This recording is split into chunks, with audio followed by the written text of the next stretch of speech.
Buenas tardes. Primero, mi profundo agradecimiento a Miguel Ángel Gálvez y a la Sociedad Económica en la persona de José María Ruiz Podedano y, por supuesto, a Manuel Olmedo Checa, entre algunos de los que hicieron posible mi visita a Málaga y la presentación de mi libro, este último libro que ustedes están observando, Lo que América le debe a España, que es el cierre de la trilogía que comienza con Madre Patria, continúa con Nada por lo que pedir perdón y termina con Lo que América le debe a España. Sin embargo, yo no podría estar en esta casa, no podría estar en Málaga y no podría estar delante de mis amigos sin decir que hay que entender que el ocultamiento de la figura de Gálvez, que Gálvez haya sido reconocido tan tardíamente, no es una casualidad, no es un error, no es un error. En política no hay errores, no hay casualidades. La historia es la política que fue.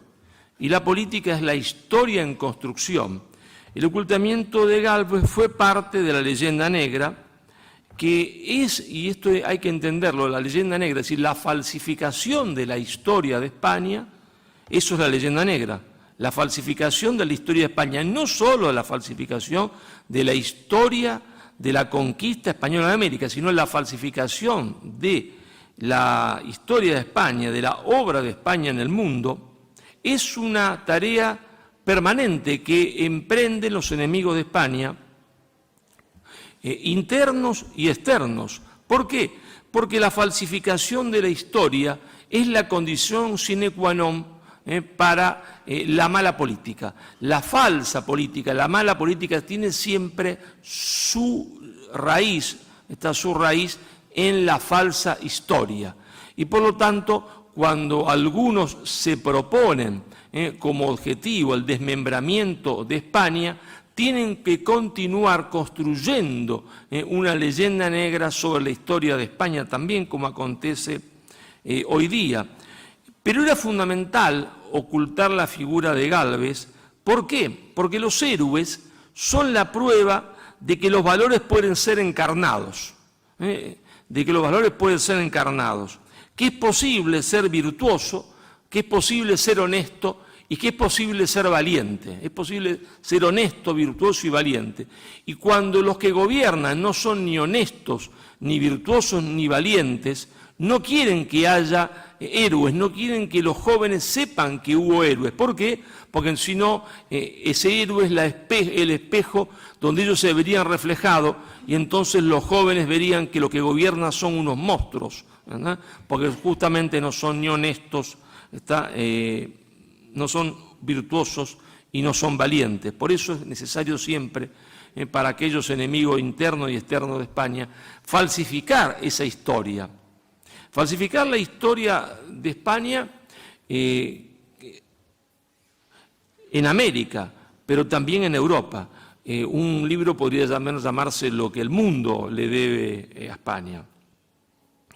Esta falsificación de la historia, que nosotros conocemos comúnmente como la leyenda negra, comenzó indudablemente en Italia, pero en Italia donde vivían mis parientes, porque yo tengo los 4 abuelos italianos, era simplemente una cuestión de envidia.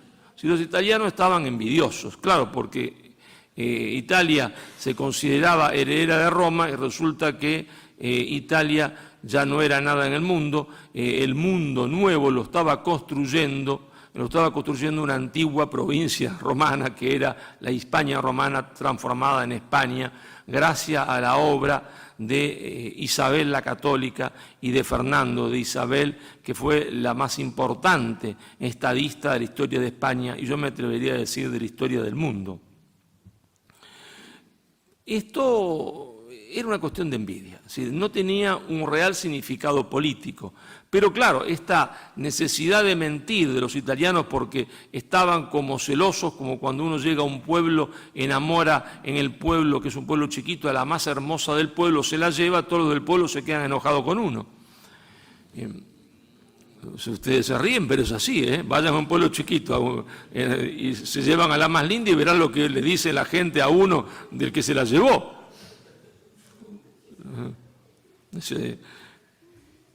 No tenía importancia política, pero cuando uno crea una mentira, la mentira puede ser utilizada por otro. Y la mentira fue utilizada en la guerra civil que se desarrolló en lo que hoy es Alemania, no existía Alemania como ya conocemos, con la reforma protestante de Lutero, es decir, en la guerra civil entre protestantes y católicos. Fue una herramienta del protestantismo contra España porque, ¿no es cierto?, quien propagaba, quien ayudaba a los católicos era Carlos V, que no era español, pero que era rey de España, aunque también era emperador de Alemania. Sin embargo, si bien ahí los insultos suben de calibre, y es ya una herramienta política que no lo era en Italia, no logra tener todavía la envergadura que adquiere, ¿no es cierto?, en lo que hoy conocemos como los Países Bajos, en la Casa de Orange. Es cuando la Casa de Orange se hace cargo de propagar la leyenda negra en el mundo en donde sí toma una consistencia realmente importante. Es decir, el libro de Bartolomé de las Casas, que es la herramienta esencial de la leyenda negra, va a ser tomada por la Casa de Orange y llevada al mundo, ¿cierto?, ilustrado con ilustraciones completamente aberrantes y locas, ¿está?, traducido a todas las lenguas, 40 y pico de ediciones, quién sabe cuántas. Pero esa política de Estado, es decir, ya ahí la leyenda negra transformada en política de Estado, toma realmente ya una dimensión de herramienta política destructora del imperio solo con Inglaterra. Con Holanda es el desprestigio del imperio español, pero no logra afectarlo, es el desprestigio del imperio español. Lo que hace Inglaterra es distinto. Inglaterra es el enemigo declarado de la hispanidad, no hay lugar en el mundo para España y para Inglaterra. Representan dos modelos contrapuestos como lo representaba Cartago y Roma. Exactamente igual. Sí, España era la heredera de Roma e Inglaterra la heredera de Cartago. Y no había lugar en el Mediterráneo para Roma y Cartago. Uno de los dos proyectos tenía que triunfar. El proyecto de Roma, que era un proyecto imperial, es decir, un proyecto de construir conjuntamente con los otros pueblos porque no tiene contenido étnico, racista, o el proyecto de Cartago. No había lugar en el mundo para dos proyectos contrapuestos como el proyecto de la hispanidad o el proyecto del imperio español contra el imperialismo inglés. Y el imperialismo inglés va a tomar la leyenda negra y ahí sí va a constituirse en una herramienta que le va a provocar al imperio español un daño fundamental, una herida de muerte. ¿Por qué? Porque hay, ¿no es cierto?, en la América española, después de 40 años, un periodo, digamos, de paz y prosperidad como nunca se había visto en el continente. Es decir, después de los primeros 40 años, hay paz y prosperidad. Una paz que va a durar prácticamente 200 años, con apenas algunos brotes de violencia. Es decir, hoy los economistas, porque la mayoría está formado inconscientemente en la leyenda negra, porque estudian economía en los Estados Unidos y en Inglaterra, se olvidan que el proceso de desarrollo más exitoso de la historia de la humanidad se desarrolló en la América española. Es decir, ahí se pasó de un estado de subdesarrollo absoluto, aunque esa palabra no existiese en ese momento, al desarrollo económico más gigantesco de la humanidad. En 40 años, hay ciudades que son las ciudades más modernas del mundo. No era posible comparar a París, digo París, con México, ni a Londres con México y mucho menos, por supuesto, Madrid o Sevilla con México. México era una ciudad mucho más moderna. Para empezar, era mucho más moderna también Lima que las otras ciudades, lo era Bogotá, porque lleva a España, a América, la vanguardia de la arquitectura mundial, es decir, del urbanismo mundial, es decir, construir en cuadrículas, con lo cual las ciudades eran aireadas, corría aire, las enfermedades se iban fácilmente porque los vientos podían circular, se podía rápidamente evacuar las aguas, es decir, era la tecnología de punta en materia de urbanismo, y porque en la región hubo 30 y pico de universidades, 30 y pico universidades. España sembró América de universidades, sembró América de hospitales. Hubo un sistema, se entiende, de seguridad, hoy diríamos pública, seguridad de sanidad pública, diríamos hoy, que no tiene parangón ni siquiera con el que existe hoy en España. Porque ese sistema de seguridad pública, que no era estatal, aunque el Estado intervenía ayudando, no era estatal. Sin embargo, cubría a toda la población de forma gratuita, es decir, no había nadie que se enfermase y no tuviese un hospital donde ir y ser atendido de forma gratuita. Y donde era alimentado, ¿verdad?, de forma tal, yo lo compruebo en Madre Patria, que cualquier persona hoy de los suburbios de México que vive en la pobreza desearía ser alimentado. Era alimentado de forma extraordinaria, con una calidad de alimentos nunca visto. Y surge en toda esa América española lo que en términos actuales, cito de nuevo, esa palabra no existe en ese momento, pleno empleo. ¿Por qué? Porque surge un proceso en toda la América española de protoindustrialización. De pronto las mercaderías de España llegaban tarde, mal y nunca, porque tenían que cruzar el Atlántico protegidas por convoy, porque los ingleses le han declarado al imperio español una guerra de baja intensidad, diríamos hoy, una guerra informal. No es la flota británica que ataca a los barcos españoles, sino que son los piratas ingleses. Pero los piratas ingleses son parte de la política exterior británica. Sería largo de detallar, pero un día podríamos hacer una conferencia sobre qué significó la piratería.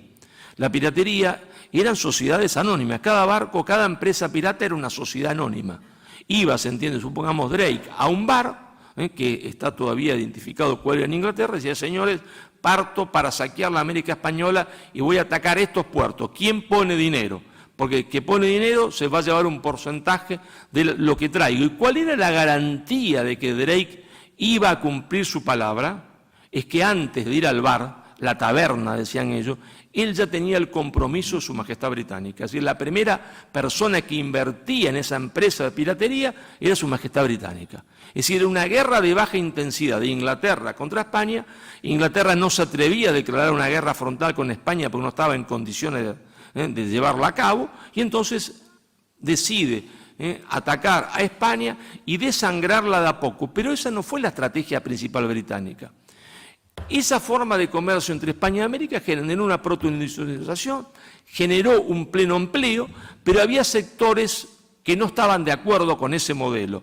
¿Quiénes eran? Bueno, sectores muy pequeñitos que vivían en los puertos porque el nudo de la economía hispanoamericana, de la América española, estaba en lo que es la columna vertebral del continente de la América del Sur formada por la cordillera de los Andes, en el interior del continente, que es una de las pruebas de que España hizo imperio y no imperialismo. Cuando hay imperialismo hay colonialismo, imperialismo sinónimo de colonialismo. Se fundan ciudades en las costas y se está en las costas para extraer los productos e irse.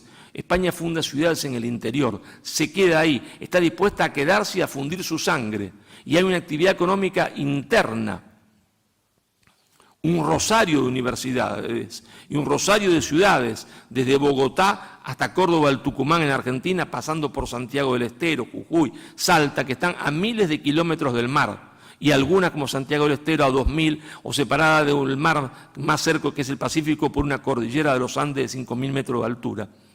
Pero claro, hay pequeños sectores que no están de acuerdo con la monarquía española, que ejercen el contrabando en la ciudad de Buenos Aires, que ejercen el contrabando en el puerto de Caracas, en Las Guailas, en Valparaíso, en el puerto de Guayaquil, son las polis oligárquicas formadas por contrabandistas, y a través del contacto con estos contrabandistas, Inglaterra va a introducir en América Española la leyenda negra. Va a predicarle la leyenda negra a estos sectores ligados al contrabando. No quiere decir que su única actividad comercial era el contrabando, pero tenían contrabando de importación o de exportación. El libro de cabecera de Simón Bolívar era nada menos que el libro, se entiende, de Bartolomé de las Casas. Por otra parte, estaba editado en Inglaterra. Entonces, ahí sí, ¿no es cierto?, la leyenda negra provoca un daño fenomenal. España no sabe cómo reaccionar a esa serie de panfletos que Inglaterra elabora. España quiere responder haciendo un tratado de 12 tomos que nadie lee, cuando los otros tienen una política de infiltración a través del panfleto, a través de pequeñas obras que van a divulgar, van a entrar ese material a través de los puertos como entran la mercadería de contrabando.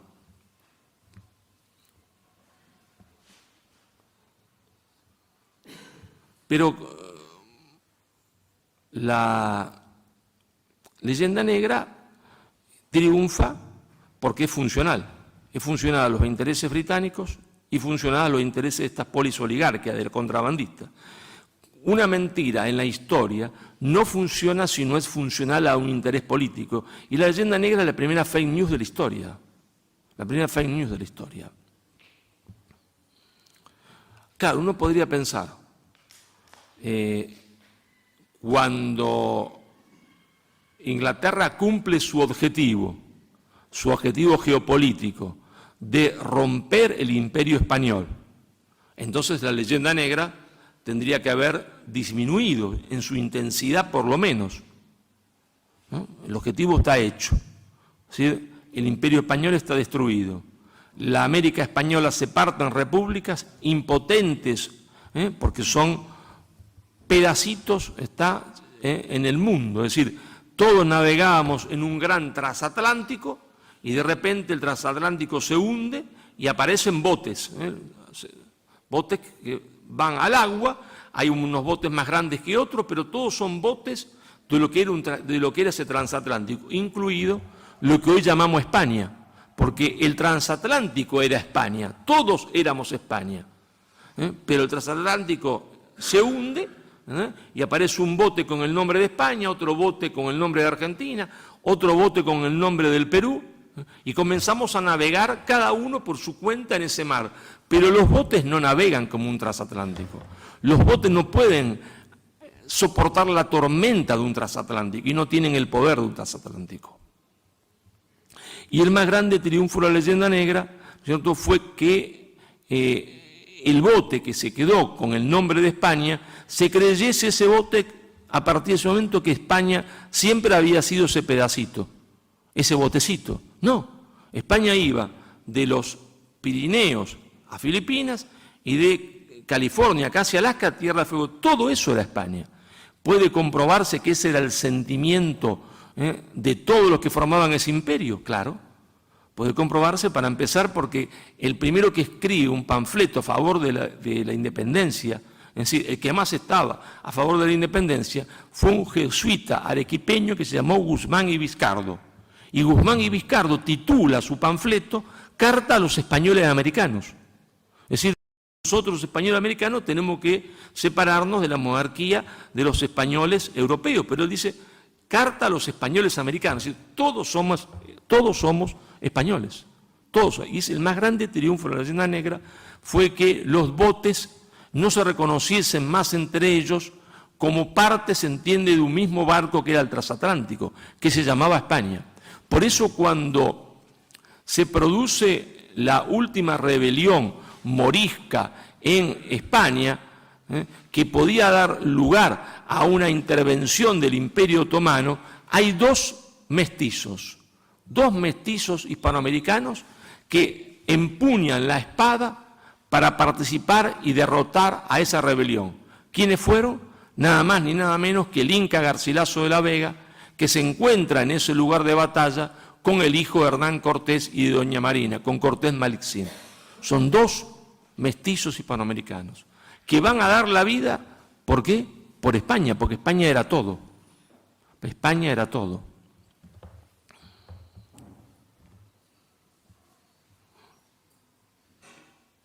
Claro, pero cumplido el objetivo de que el transatlántico está destruido, de que cada uno navega por su cuenta en un bote impotente en el concierto de las naciones, cada bote se cree una nación, uno podría pensar, bueno, la leyenda negra va a disminuir. Bueno, no disminuyó porque cada uno de los que estaba en el bote, en las repúblicas recientemente independizadas, cuando se produce esta guerra civil, porque fue una guerra civil, necesita justificar la acción que ha cometido, es decir, se ha aliado con Inglaterra, que era enemigo histórico de la hispanidad. ¿Y cómo justifica esto?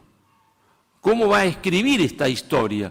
Tiene que escribirla para justificarse a sí mismo diciendo que la leyenda negra es cierta, que España fue a América a robar, matar, asesinar, ¿verdad? Que los españoles fueron la peor cosa, se entiende, de la humanidad, unos tigres sedientos de sangre, unos tigres sedientos de sangre.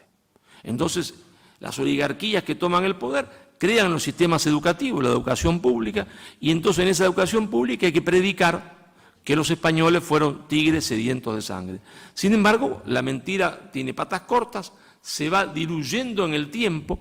El presidente argentino Julio Argentino Roca, tucumano, decide modificar el himno nacional argentino. Era un himno negro legendario completamente y decide sacar las estrofas que son un insulto a España porque sabe que la leyenda negra es falsa. Él no es un hombre del puerto de Buenos Aires, es un hombre del interior, de Tucumán, de aquella ciudad que formaba ese cordón protoindustrial, junto con Córdoba, con Cochabamba, con Quito, con Bogotá. Sabe la historia.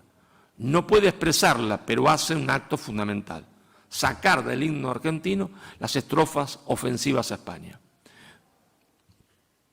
Pero va a venir otro gran presidente argentino, el primero elegido constitucionalmente, el primer hombre elegido democráticamente, que fue Hipólito Yrigoyen, que era presidente de lo que llamaba Unión Cívica Radical.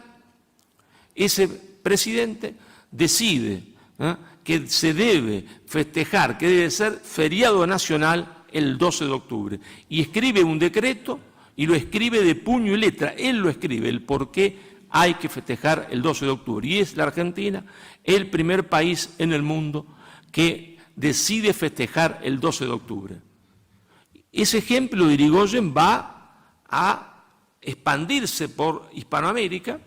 Uno podría haber pensado en ese momento, bueno, es el triunfo definitivo de la verdad contra la mentira. Bueno, desgraciadamente no fue así, porque cuando la leyenda negra deja de ser funcional para Inglaterra, que ya había cumplido sus objetivos, comenzó, ¿no es cierto?, a ser funcional para la Unión Soviética. En 1930, la Unión Soviética ordena que los partidos comunistas de la América del Sur se reúnan en Buenos Aires y dicen: señores, hay que reflotar la leyenda negra. ¿Por qué? Bueno, porque nosotros necesitamos crear odio a España, odio a todo lo que España significó, para crear un fundamentalismo indigenista que conduzca a la formación de repúblicas indígenas. Y con esto lograremos desestabilizar el patio trasero de Estados Unidos y quizá alguna república la tomamos nosotros. Esto se escribe en Buenos Aires, se da el nombre de las 18 repúblicas en Bolivia, que son las mismas que después va a poner el señor Evo Morales. Se dice que hay que partir el Perú en 4 repúblicas, Chile en 2. En Argentina estaban un poco confundidos y no encontraban población indígena. Entonces, ¿cómo hacemos para dividirla? Y mi provincia tenía una gran población de italianos y entonces se le ocurrió decir, bueno, dado que no hay indios pero hay italianos, hagamos una república italiana, se entiende, en la provincia de Santa Fe. ¿No? Parece una locura, en realidad no lo era la vieja política de dividir para reinar, de destruir, de disgregar. Claro, el Partido Comunista en ese momento comenzaba a tener un gran predicamento sobre la masa de trabajadores, La revolución bolchevique, acuérdense ustedes, Lenin en Moscú, toda la propaganda comunista mundial en el mundo, y entonces esa aureola de la patria del proletariado que era la Unión Soviética, y centenares de miles de personas en el mundo que creían eso, que eso era el paraíso en la tierra.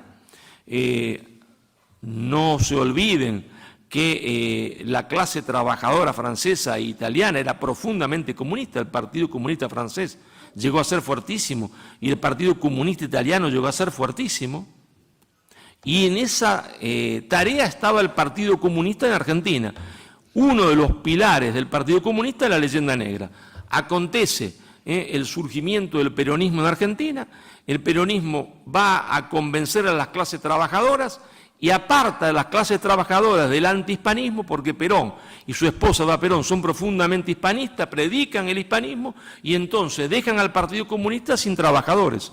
Se quedan con intelectuales, pero no tienen más trabajadores. Es decir, fracasa esa política. Sin embargo, si fracasa en la clase trabajadora, tiene un relativo éxito en las universidades. Pero digamos que está como neutralizada, porque no se convierte en algo popular. Porque no logran, se entiende, tener trabajadores que se van con el peronismo. Sin embargo, vuelve a resurgir con la llegada de Fidel Castro al poder en Cuba. Fidel Castro, que no es antihispanista de ninguna manera, en su juventud es un hispanista convencido, a diferencia de su hermano, de Raúl, se hace comunista, la alianza con la Unión Soviética y por lo tanto la Unión Soviética impone la línea de acción y la línea de acción es ser antihispánico pro leyenda negra. Y entonces ahí la inteligencia cubana trabaja para dar a conocer al mundo entero un libelo, un panfleto, tan panfleto como el libro de Bartolomé de las Casas. Si el libro de Bartolomé de las Casas había sido fomentado por la inteligencia británica, el libro de Galiano, Las venas de América Latina, va a ser fomentado por la inteligencia cubana. Y como Inglaterra convirtió un panfleto, como era el de las Casas, en un éxito mundial, y antes lo había ayudado la Casa de Orange, y la Unión Soviética y Cuba van a convertir este panfleto de Galiano en un éxito mundial. Al punto tal, yo me atrevo a decir y llamarlo panfleto, porque el mismo autor de Las venas abiertas de América Latina, Galiano, antes de morirse, porque los hombres cuando se mueren suelen decir la verdad, se arrepienten de lo que han hecho, dice, yo no volvería a escribir, ni siquiera a leer ese libro. Él mismo lo dice, porque eso no era un libro, era un panfleto.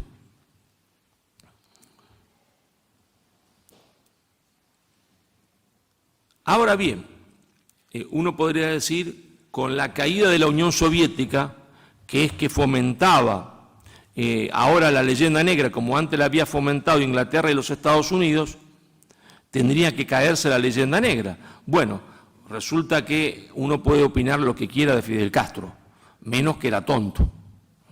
Se puede opinar lo que se quiera, tonto no era. ¿Está? Ustedes dirán, asesino, diga lo que quiera. Asesino, héroe, da igual, esos son adjetivos, tonto no era. Entonces, cuando Fidel Castro ve la caída del muro de Berlín, dicen, muchachos, estamos fritos. Acá se nos acabó el negocio, el chiringuito este se terminó. ¿Y qué vamos a hacer? ¿Ir a trabajar? No, eso nunca. Ustedes se ríen, pero es así, ¿eh? No, los muchachos no quieren ir a trabajar. No vaya a ser que se arruine las manos.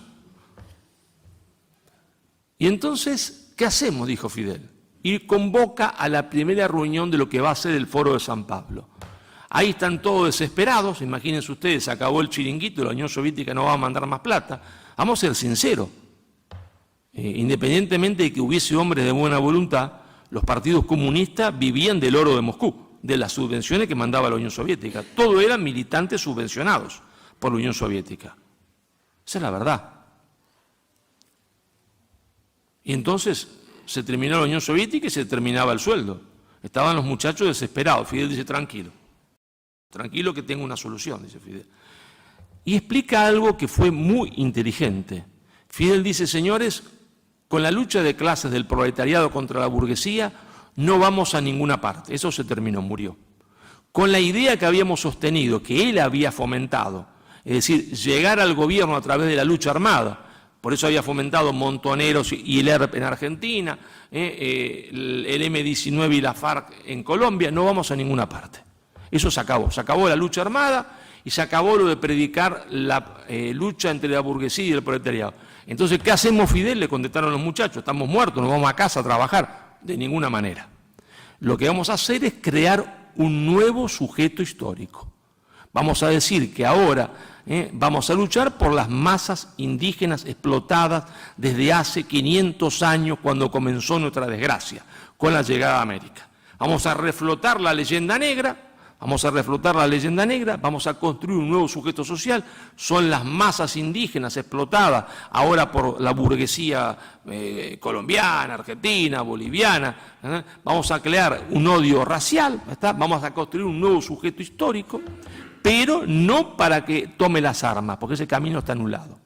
Vamos a utilizar, en vez de una metodología leninista, una metodología gramsciana, es decir, vamos a conquistar el poder conquistando primero la cultura, porque quien conquista la cultura conquista el poder, porque Marx estaba equivocado. No es la estructura que determina la superestructura, sino la superestructura que determina la estructura, es decir, es la cultura que determina la política y la economía. Por lo tanto, ustedes van a conseguir la hegemonía cultural en los profesorados de historia, en los profesorados de filosofía, en las facultades de antropología, en la facultad de historia, y después de 40 años, esa hegemonía cultural nos llevará a la hegemonía política, al poder, mediante procesos democráticos.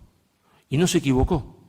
Todos los que estaban ahí en esa reunión, todos los partidos políticos, los movimientos guerrilleros que estaban ahí en esa reunión, son los que están gobernando hoy la América del Sur. Todos los muchachos o los descendientes de esos muchachos son los que hoy gobiernan la América del Sur. Petro, se entiende, que era el M-19 en Colombia, Boric, Evo Morales, con lo que después fue el MAS, que fue posterior, pero estaban los muchachos ahí, todos llegaron al poder. Es decir que el éxito de la política de Fidel fue extraordinario. O sea, había que reflotar la leyenda negra para llegar al poder. Claro, cuando ellos llegan al poder tienen un problema. El problema es que eran una manga de inútiles, y muchas veces ladrones. Y entonces, más que nunca, había que seguir fomentando la leyenda negra. ¿Por qué? Bueno, muy sencillo, porque la leyenda negra ahora tiene que servir para justificar nuestro fracaso económico. Es decir, el señor Maduro nada en petróleo, está gobernando uno de los países más ricos del mundo y resulta que el 80% de la población es pobre. ¿Quién tiene la culpa? España, el colonialismo español. No él. Pero escúcheme, Maduro hace 200 años que se fueron los españoles. Y usted está sentado en el país más rico del mundo, la culpa la tiene España. Y el señor López Obrador, lo mismo, la culpa la tiene España, porque hay un problema de corrupción en México. Dice, pero no es culpa nuestra, es la herencia española. Culpa nuestra no es. Entonces, es la justificación de los populismos hispanoamericanos rosados, no ya rojos, no son rojos como lo de Fidel, sino rosaditos, que encuentran en la leyenda negra la justificación para encubrir sus robos y su inutilidad en el gobierno cuando es que no son ladrones.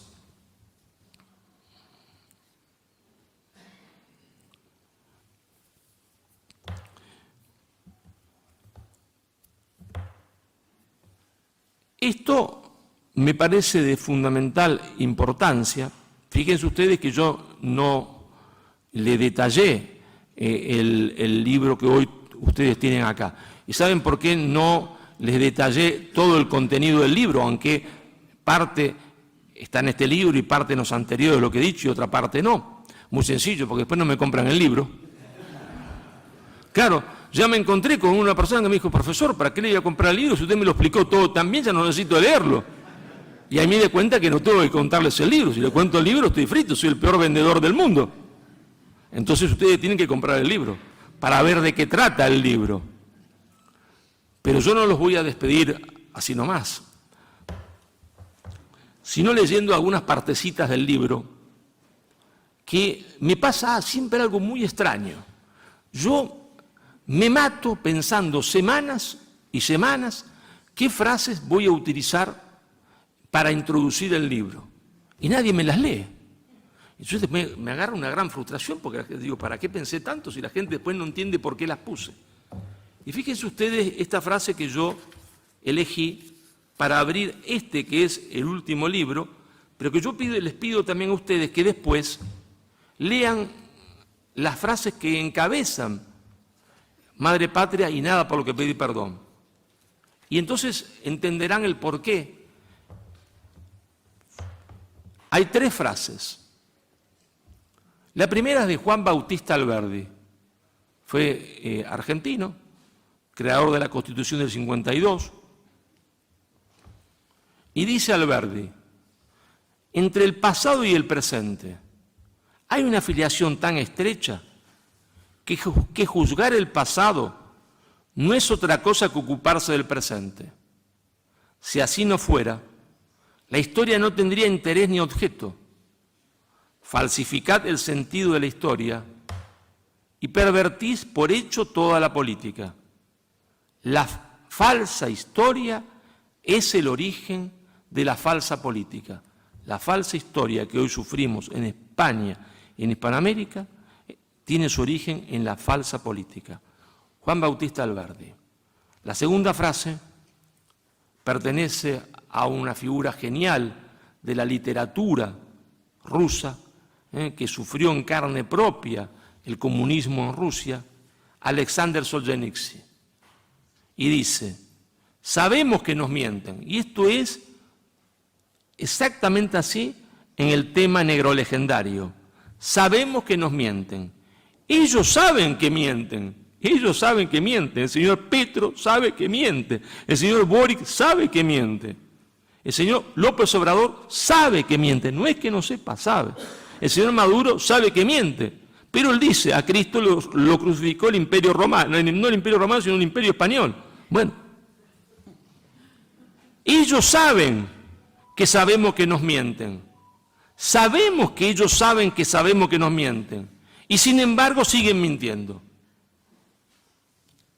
Por eso es necesario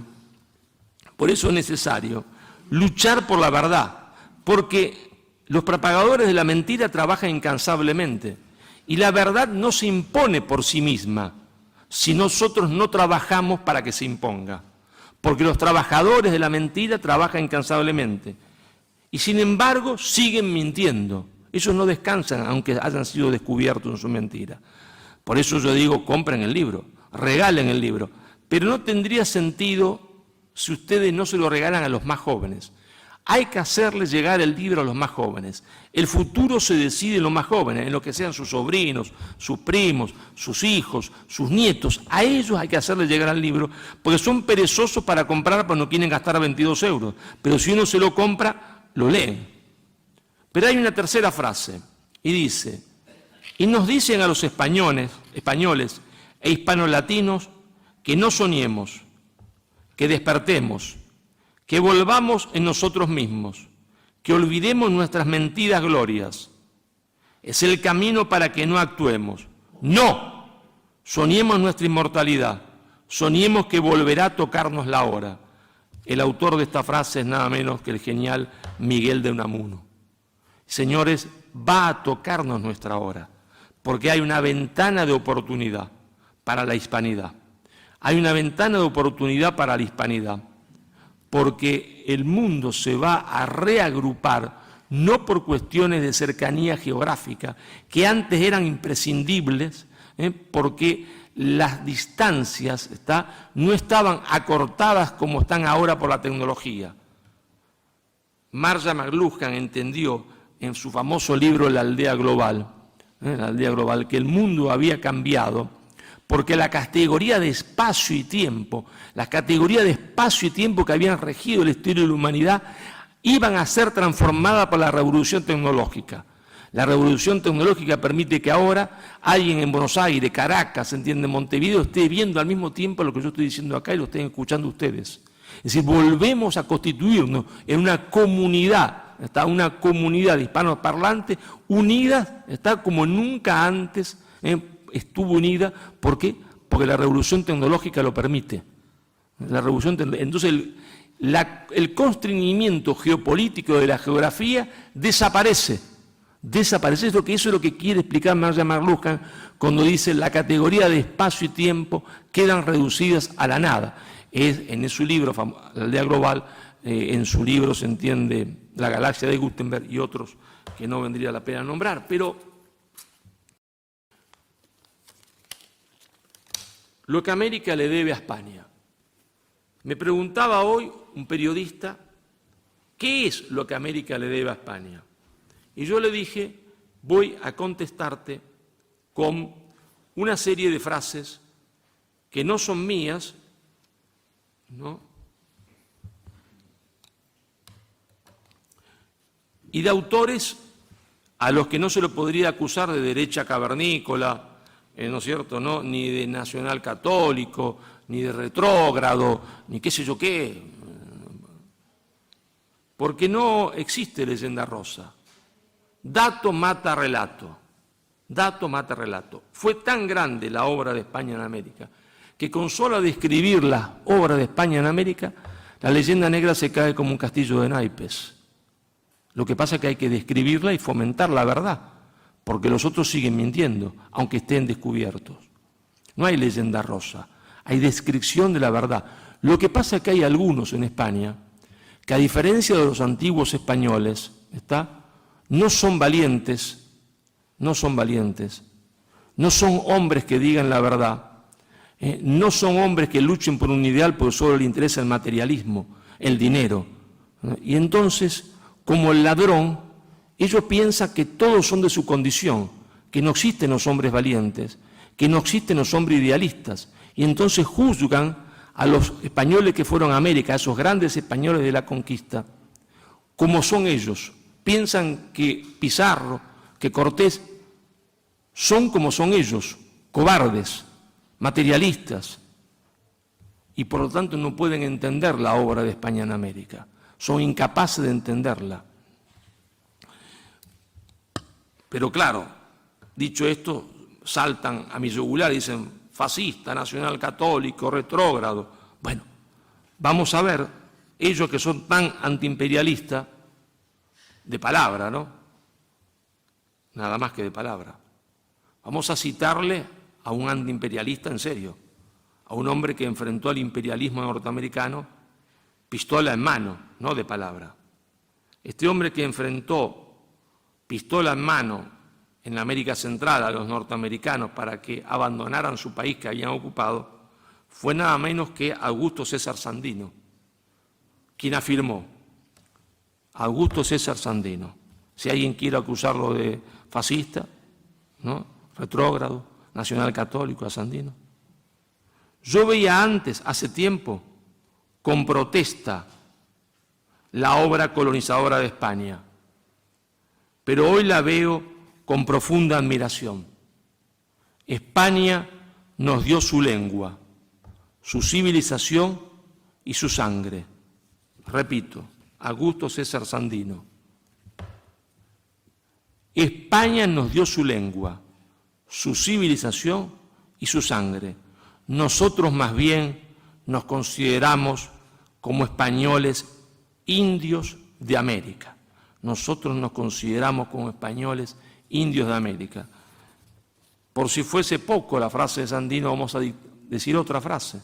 La frase de Eva Perón en Argentina, cuando afirmó, poco antes de morirse, la epopeya del descubrimiento y la conquista es fundamentalmente una epopeya popular. Somos, pues, no solo hijos legítimos de los conquistadores, sino herederos directos de su gesta y de la llama de eternidad que ellos transportaron sobre los mares. Este es mi homenaje al Día de la Raza, que había creado Hipólito Yrigoyen, el 12 de octubre. Día del pueblo que nos dio el ser. Día del pueblo que nos dio el ser. Si nosotros le debemos a España nuestro ser. Día del pueblo que nos dio el ser y que nos legó su espiritualidad. Pero si no bastara con eso, si quieren acusar a Sandino, a Eva Perón de fascistas, retrógrados, vamos a citarle a alguien que a ellos les gusta mucho, ¿no? Que tenía raptos de sinceridad, porque sabía que lo que decía no era cierto. Entonces, por ahí tenía su rapto de sinceridad y dijo en España: queremos seguir siendo esta maravillosa mezcla de españoles, de indios y de africanos. Nos sentimos privilegiados por eso. Es lo que nos dio la historia, es lo que nos dio Dios para los creyentes, es lo que nos dio Santiago hace 2000 años. Y eso queremos seguir siendo, eso y parte del alma de España. Esta frase pertenece nada más ni nada menos que a Fidel Castro. Más claro canta un gallo. ¿Qué le debemos a España? Nosotros le debemos a España el ser, es decir, lo que hace que seamos lo que somos. Muchísimas gracias.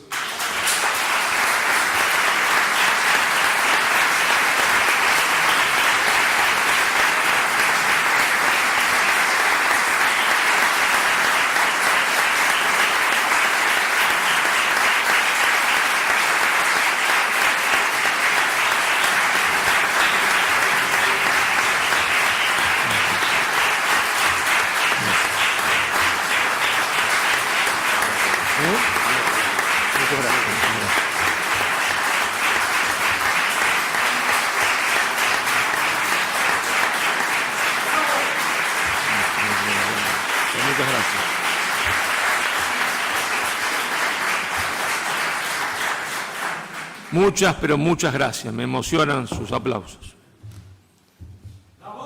Gracias, muchas gracias. Muchas gracias.